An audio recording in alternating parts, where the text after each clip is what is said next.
2000 সালে এক ব্যক্তির থেকে 1 কাঠা জমি কেনেন পশ্চিম মেদিনীপুর সিংহপুর এলাকার স্থানীয় বাসিন্দা সুবোধ মণ্ডল। ওই জায়গার সরকারি খাজনা পর্যন্ত দেন তিনি। বর্তমানে সেই জমি দখল করে পাকা দোতলা ক্লাবঘর নির্মাণের অভিযোগ উঠেছে স্থানীয় কাউন্সিলর প্রভাতী জানার স্বামী সচিনন্দ জানা সহ স্থানীয় কয়েকজন যুবকের বিরুদ্ধে। ঘর নির্মাণে বাধা দেওয়া সত্ত্বেও ক্লাবঘর নির্মাণের কাজ এগিয়েছে। ঘাটাল পুরসভা, বিএলআরও, এসডিএলআরও থেকে শুরু করে প্রশাসনিক বিভিন্ন দপ্তরে অভিযোগ জানিয়েও কোনো সুরাহা হয়নি বলেই অভিযোগ। বেআইনিভাবে ক্লাব করছে পাড়ার কিছু সংখ্যক ছেলে।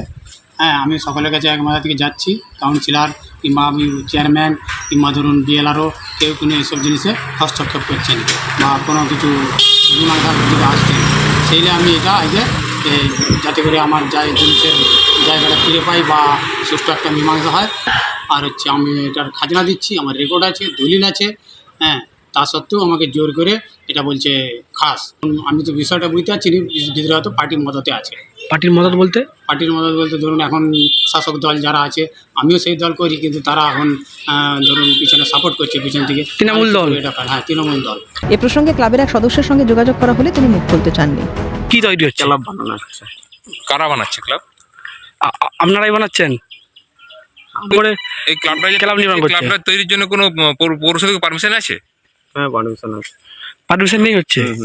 গোটা বিষয়টি ঘিরে কিছু জানেন না বলে দাবি করেছেন ঘাটাল পুরসভার 8 নম্বর ওয়ার্ডের কাউন্সিলরের প্রতিনিধি।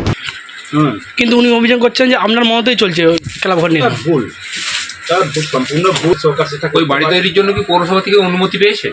সেটা আমার জানা নেই। আপনি তো ওই ওয়ার্ডের কাউন্সিলরের প্রতিনিধি হিসেবে থাকছেন, হ্যাঁ, আপনার স্ত্রী। হ্যাঁ, সেটা ঠিকই আছে, কিন্তু আমাকে সেটা জানায়নি যে আমরা পৌরসভার অনুমোদন নিলাম কি আমার অনুমোদন নিয়েছে, সেরকম কিছু না। বিষয়টি জেনে নিয়ে বক্তব্য রাখবেন বলছেন তৃণমূল নেতৃত্ব। ওটা আমি জানবো, তথ্য ঠিকঠাক জানার পরে উত্তর দেওয়া যায়। এগুলো তো হঠাৎ উত্তর দেওয়া যায় না জেনে। এটা তৃণমূলের কালচার, তো বিজেপির। দেখুন, এটা তৃণমূলের কালচার। লুটপাট করে মানুষের টাকা, অর্থ এবং জমি জায়গা, এইসবই এদের কাজ।